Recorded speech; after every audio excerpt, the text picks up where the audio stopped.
Ya.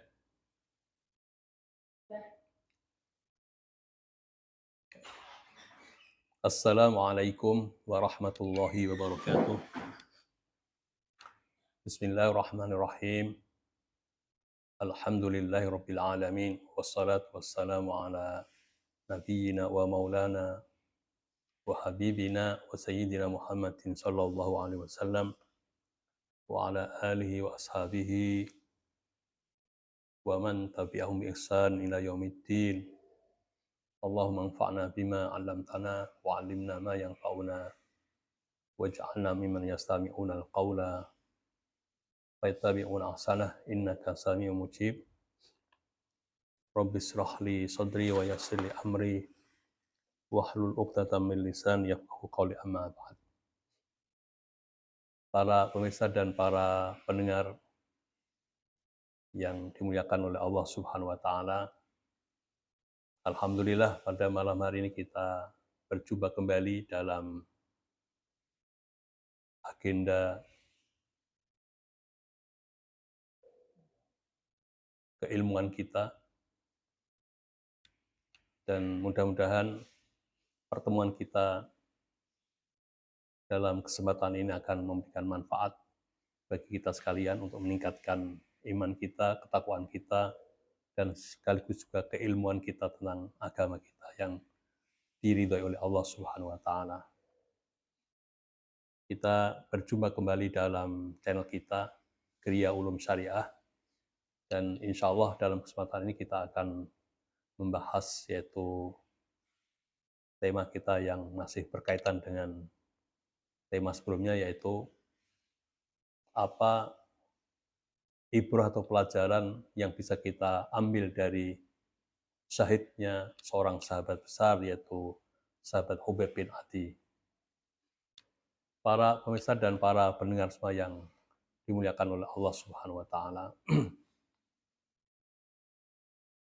Kalau kita perhatikan bahwa syahidnya seorang sahabat Hubeb bin Adi ini adalah berkaitan dengan peristiwa yaitu Sariyah yang ditugaskan oleh Nabi Muhammad SAW. Ada 10 seorang sahabat yang dipimpin oleh seorang sahabat yaitu Asim bin Sabit. Dan ketika ini penugasan ini adalah terjadi beberapa bulan setelah terjadinya perang Uhud, gitu ya. Dan kita ketahui bahwa perang Uhud itu adalah sebuah perang yang juga langsung dipimpin oleh Rasul Shallallahu Alaihi Wasallam, dan bisa dikatakan bahwa pada permulaannya kaum muslimin berada di atas angin gitu, tetapi karena ada beberapa sahabat yang tidak komitmen mentaati perintah Rasul Shallallahu Alaihi Wasallam, yaitu sahabat Abdullah bin Jubair dengan 50 sahabat yang diperintahkan oleh Nabi untuk tetap siaga di atas Bukit Rumat itu untuk berjaga-jaga dan mengendalikan situasi. Tetapi ketika dari 50 sahabat tadi kemudian terjun di medan bawah begitu, akhirnya kesempatan itu dipakailah oleh pasukan orang-orang kafir begitu di bawah pimpinan kita itu yaitu Khalid gitu ya, sebelum dia masuk Islam itu. Khalid bin Walid. Dan ketika itulah perang Uhud itu menjadi sebuah perang yang bisa dikatakan membawa musibah begitu, sampai ketika itu diisukan bahwa Nabi juga terluka begitu, dan betul-betul luka begitu. Tetapi perlu kita ketahui bahwa kaitannya dengan Sariyah yang dipimpin oleh sahabat Asim bin Sabit ini, yang ditugaskan oleh Nabi Muhammad SAW untuk melakukan gerakan spionase terhadap orang-orang Quraisy begitu. Ini menunjukkan kepada kita sekalian sebuah pelajaran yang besar yang bisa kita petik, yaitu betapa para sahabat itu memberikan pengorbanan yang besar sekali terhadap ini apa namanya perjuangan di jalan Allah Subhanahu wa taala gitu.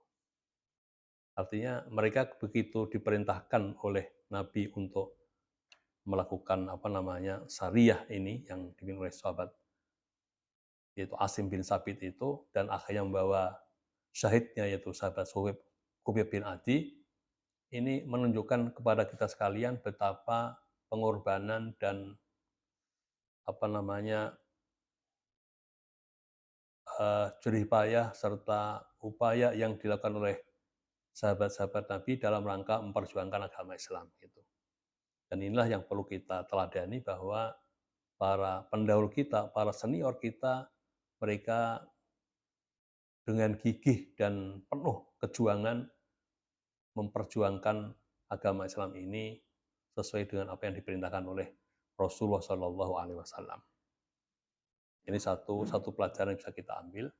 Dan kemudian dalam perkembangannya ketika 10 sahabat tadi melakukan perjalanan dari kota Madinah dan akhirnya sampai di antara apa namanya kota Asfan itu, ternyata pergerakan dia itu dihembus atau diketahui oleh Banu Lihyan begitu, yang merupakan sekutu dari orang-orang Quraisy kafir, dan kemudian melalui apa namanya informasi yang diberikan oleh seorang wanita yang menggembala kambing, akhirnya gerakan sahabat itu diendus dan diketahui, dan akhirnya mereka diketahui juga tempat persembunyiannya, maka ketika itulah terjadi dialog begitu. Nah, dialog dengan 10 sahabat tadi, yang pada akhirnya yaitu 7 orang sahabat, termasuk di antaranya adalah pemimpinnya yaitu Asim bin Sabit, dia tidak mau menyerahkan diri. Nah, kemudian 3 orang sahabat, yaitu termasuk Khubayb bin Adi ini, dia mau menyerahkan diri karena memang ketika itu Banu Lihyan yang merupakan sekutu orang kafir Quraisy itu memberikan satu perjanjian atau janji bahwa dia tidak akan diperlakukan sebagaimana musuh dan mereka akan dibiarkan hidup gitu.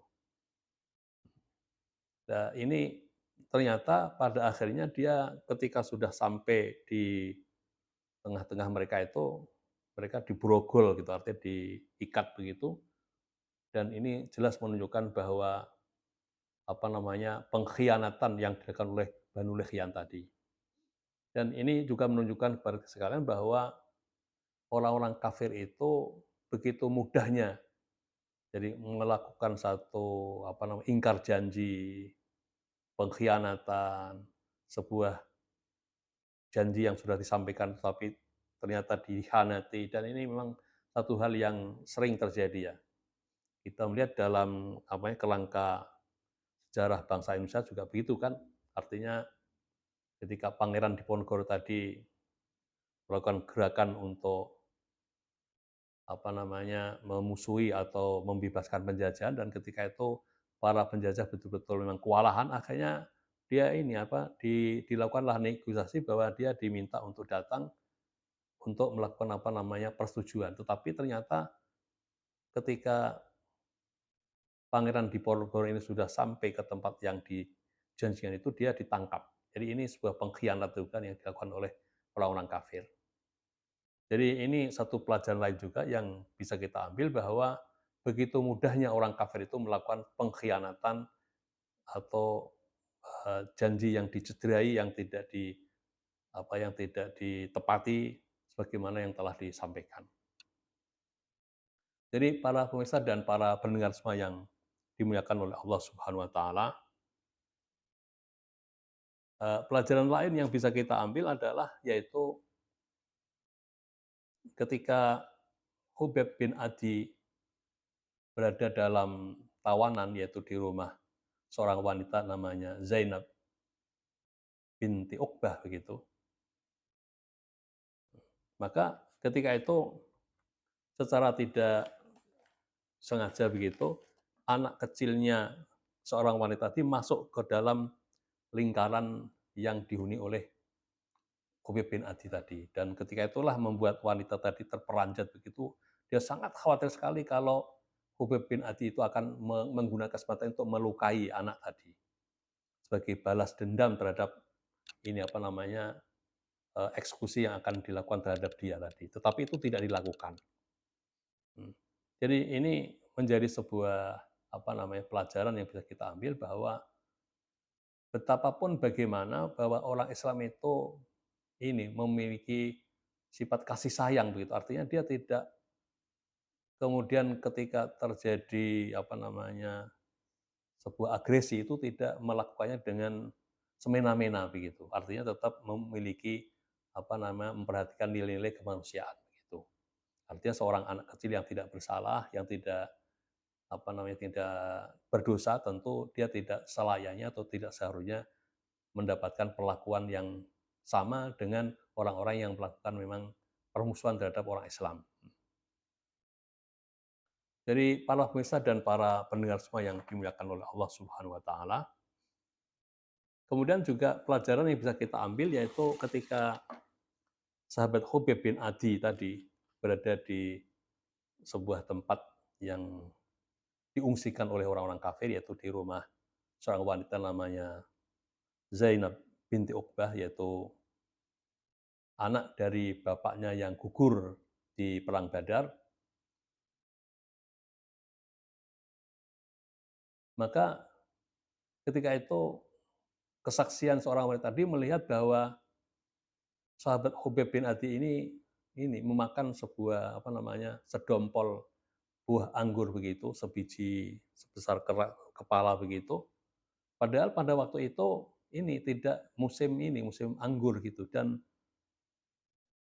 ini menjadi sebuah kenyataan yang dilihat oleh tadi seorang wanita yaitu Zainab binti Amir tadi, dan ini jelas merupakan sebuah karamah, artinya sebuah apa, keistimewaan yang diberikan oleh Allah SWT kepada para kekasihnya gitu. Dan seperti kita ketahui bahwa keramat gitu, artinya karamah yang diberikan kepada para aulia Allah itu dalam pandangan madhab Ahlussunnah wal Jamaah memang sesuatu yang betul-betul ada begitu. Seperti yang apa namanya, dirasakan oleh sahabat Hubeb bin Adi ini. Jadi para pemirsa dan para pendengar semua yang dimuliakan oleh Allah Subhanahu wa taala, pelajaran lain yang bisa kita ambil adalah yaitu ketika sahabat Hubeb bin Adi sudah digiring oleh orang-orang kafir dan kemudian dia diarak begitu berjalan bersama-sama dengan anak-anak muda, para wanita sambil memberikan teriakan-teriakan untuk dieksekusi dia begitu. Dan ketika beliau sudah sampai di tempat apa namanya, yang disiapkan itu, dia mohon izin agar supaya diberikan kesempatan untuk melakukan sholat 2 rakaat gitu. Dan betul dia minta izin kepada orang-orang kafir tadi agar supaya diberikan kesempatan untuk melakukan sholat 2 rakaat, dan setelah itu dia berdoa kepada Allah Subhanahu wa taala. Para pemirsa dan para pendengar semua yang dimuliakan oleh Allah Subhanahu wa taala, dan sungguh ini sebuah doa yang sangat-sangat memberikan pengaruh apa namanya, eh, psikis itu terhadap orang-orang kafir Quraisy itu, orang-orang kafir yang ketika itu hadir di situ, termasuk eh, Abu Sofyan, bahkan termasuk juga salah seorang sahabat yaitu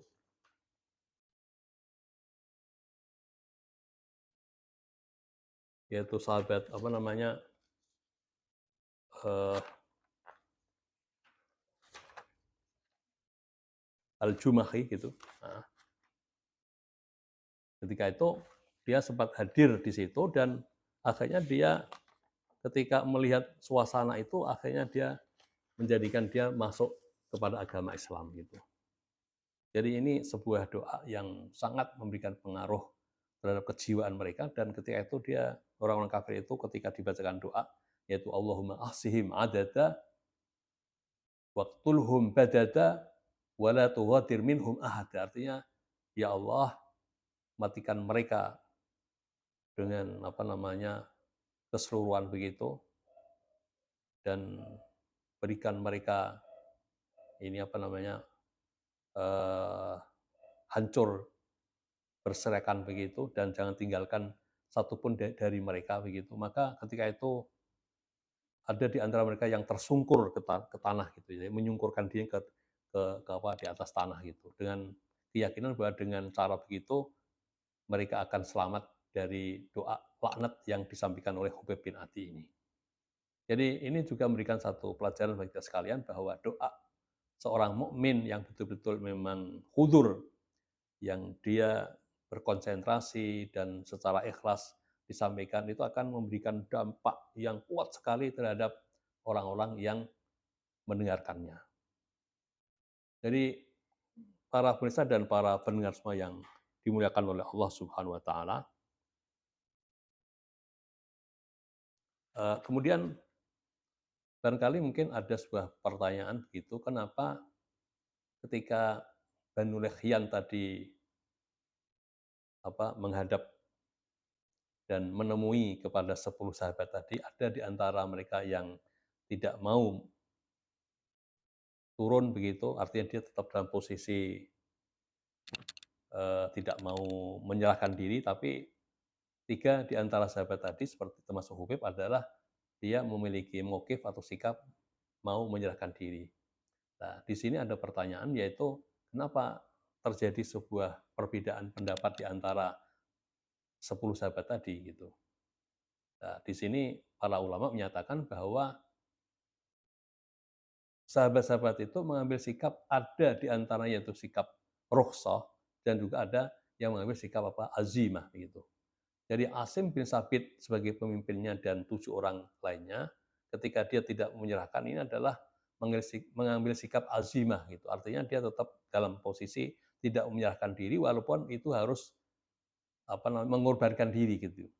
Tetapi sahabat Hubeb bin Adi ketika itu dia mengambil sikap rukhsah, artinya ketika dia melihat bahwa ini akan lebih bermanfaat begitu dan kemudian dia menyerahkan diri walaupun pada akhirnya dia juga dieksekusi gitu. Ini soal lain begitu, tapi sikap itu adalah sebuah sikap rukhsah yang juga dibolehkan di dalam agama Islam. Jadi para pemirsa dan para pendengar semua yang dimuliakan oleh Allah Subhanahu wa taala. Nah, kemudian pertanyaan adalah terkait dengan masalah tadi, artinya sahabat Hubeb bin Adi ketika beliau berada di rumah seorang wanita yang tempat penahanan dia gitu, untuk menunggu waktu eksekusi gitu. Dan ketika itu dia diberikan karomah oleh Allah yaitu berupa sedompol anggur begitu. Nah ini juga perlu kita jelaskan bahwa ada beda antara antara sesuatu yang khariqul lil adah yaitu sesuatu yang tidak lazim dalam tradisi atau kebiasaan yang dimiliki oleh orang yang muttaqin yaitu orang yang bertakwa dengan orang-orang yang memang tidak taat kepada Allah Subhanahu wa taala.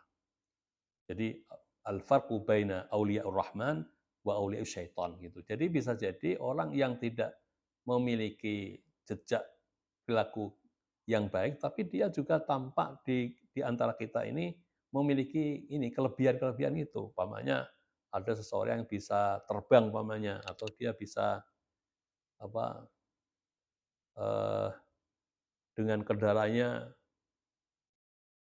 dinaiki melalui kali atau lautan begitu. Nah ini satu hal yang harus kita waspadai gitu. Artinya bedanya antara karamah dengan tidak karamah yang dimiliki oleh para wali, wali Allah dengan wali setan, yaitu kalau sesuatu yang berbeda atau sesuatu yang memang tidak sesuai dengan kebiasaan tadi dimiliki atau dilakukan oleh atau dimiliki oleh orang yang taat kepada Allah, tentu itu adalah bagian dari karomat yang diberikan oleh Allah Subhanahu wa taala. Nah, tetapi kalau itu dimiliki oleh orang yang tidak menjadi kekasih Allah, tapi aulia syaitan, itu adalah sesuatu yang disebut dengan istidrat tadi. Istidrat itu artinya dia diberikan satu kelebihan yang sifatnya ini supaya dia menjadi-jadi dalam melakukan perbuatan kemungkaran atau perbuatan yang tidak diridhoi oleh Allah Subhanahu wa taala. Nah, seperti dalam hadis-hadis juga diterangkan bahwa Dajjal itu yang sudah dinyatakan sebagai apa namanya makhluk Allah yang tidak mendapatkan ridho Allah, ini nanti di hari kiamat dia juga bisa menyuruh langit itu untuk turun hujan dan kemudian hujan begitu. Artinya satu kebiasaan yang tidak dimiliki oleh orang biasa begitu. Tetapi karena itu Dajjal yang menjadikan, ya ini apa namanya eh, bukan lagi karomat tapi itu adalah istidrot tadi. Oleh karena itu kita harus tetap waspada begitu. Bisa jadi itu muncul di tengah-tengah kita, di hadapan kita sekarang. Gitu. Nah, bedanya lagi adalah kalau orang memiliki karomat itu tidak diinformasikan gitu. Jadi dia umpamanya diberikan Allah karomah, ini karomah tidak dipublikasikan gitu. Bahkan bisa jadi karomah itu akan tampak ketika sahibul karomah, yaitu orang yang memiliki karomah itu sudah meninggal begitu. Lain dengan orang yang mendapatkan istidrot dari Allah tadi, maka dia sampaikan dan dia publikasikan juga kepada orang-orang agar supaya orang tertipu begitu dengan apa yang dilakukan oleh orang yang dilulu oleh Allah Subhanahu wa taala. Jadi para pemirsa dan para pendengar semua yang dimuliakan oleh Allah Subhanahu wa taala, jadi saya kira sekali lagi yang perlu kita waspadai adalah dan perlu kita jadikan pelajaran, yaitu bahwa para sahabat itu begitu gigih, begitu memberikan tadhiyah, pengorbanan yang sangat tidak bisa kita bayangkan, yaitu di dalam rangka memperjuangkan agama Islam. Ya, seperti kita ketahui bahwa penugasan yang diperintahkan oleh Nabi ini adalah saat-saat yaitu setelah terjadinya perang Uhud begitu, tetapi dia lakukan juga. Walaupun tugas ini adalah tugas yang sangat berbahaya begitu, dan ternyata juga pada akhirnya memang menjadikan kesyahidan para sahabat tadi. Para pemirsa dan para pendengar semua yang dimuliakan oleh Allah SWT, dan perlu kita catat juga dalam peristiwa ini adalah sebuah peristiwa, yaitu ketika pemimpin Sariyah tadi, yaitu sahabat Asim bin Sabit, dia akhirnya juga menjadi syahid begitu. Maka ketika itu ada seorang wanita kafir Quraisy yang bernazar gitu, karena di antara keluarganya ada yang gugur di perang Badar dan diketahui bahwa yang membunuh itu adalah di antaranya adalah ini sahabat Asim bin Sabit itu. Maka dia bernazar begitu untuk bisa mendatangkan kepala, yaitu sahabat Asim bin Sabit tadi, walaupun dia sudah meninggal, karena dia bernazar yaitu mabuk dengan dengan minuman-minuman keras, dan minuman keras itu akan diceburkan, akan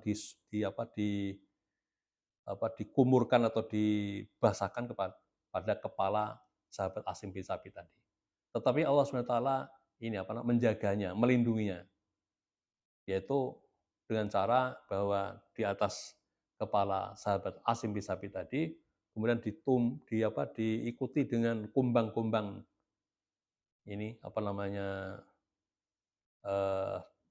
pawon begitu, dan begitu padat gitu sehingga tidak ada seorang pun yang bisa mengambil kepala sahabat Asim bin Sabit tadi. Sehingga dengan demikian nazar yang disampaikan oleh seorang wanita dari keluarga orang kafir yang mati terbunuh dalam perang Badar tadi tidak bisa dilaksanakan. Jadi para pemirsa dan para pendengar semua yang dimuliakan oleh Allah Subhanahu wa taala, bahwa Allah Subhanahu wa taala sebagai zat yang memang menugaskan kita untuk memperjuangkan agama Islam. Ketika itu kita lakukan dengan penuh keikhlasan, maka pada saat itulah Allah akan tetap melindungi, memberikan perlindungan, memberikan himayah, itu riayah, dan bisa jadi itu tidak kita ketahui, tetapi Allah tentu tidak akan melupakannya. Jadi saya kira mungkin itu yang bisa kita sampaikan dalam kesempatan ini, dan mudah-mudahan memberikan manfaat yang besar bagi kita sekalian. Tentu mudah-mudahan kita akan senantiasa gigih dan memberikan pengorbanan yang sebesar-besarnya dalam rangka memperjuangkan agama Allah, yaitu agama yang diridhoi oleh Allah menjadi agama kita, dan insya Allah agama inilah yang akan mengantarkan kita ke surga yang dijanjikan oleh Allah Subhanahu wa taala. Marilah kita tutup pertemuan kita ini dengan baca hamdalah dan doa kafaratul majlis. Alhamdulillahirabbil alamin. Subhanakallahumma wa bihamdika asyhadu an la ilaha illa anta nastaghfiruka wa natubu ilaik. Wassalamualaikum warahmatullahi wabarakatuh.